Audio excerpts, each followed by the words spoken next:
Si të bëjmë këto kubat me kolagjen nga këmbët e viçit që janë shumë të thjeshta dhe mund t'i përdorni për supra, gjellra dhe çdo përdorim tjetër.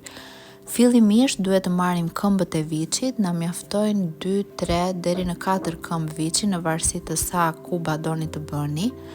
Do t'i lajmë dhe do t'i pastrojmë mirë dhe do t'i vendosim në një tenxhere të mbuluar me ujë. I hedhim një lugë gjelle uthull molle dhe i lëm gjysmore përpara se ta vendosim në zjerje. Keni parasysh që tenxheria duhet të jetë shumë e thellë.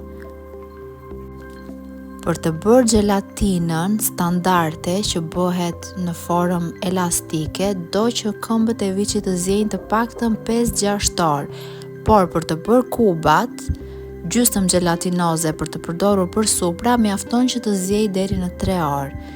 I heqim shkumën që krijojnë her pas here dhe nuk do lini fare shkumë aty. Zjerja duhet të bëhet në temperaturë shumë të ulët për të paktën 3 orë dhe nuk duhet të shtohet më ujë. Uji që shtohet në fillim është ai që do qëndrojë deri në fund. Kur të shikojmë që uji është shtruar dhe ka ngelur në fund në masë të trash, do ta akullojmë me një kullesë dhe do ta shpërndajmë nëpër këto mbajtëse të akullit. Mbas një nate në frigorifer, ato siç e shikoni janë gjysmë gjelatinoze dhe gjysmë lëngvit.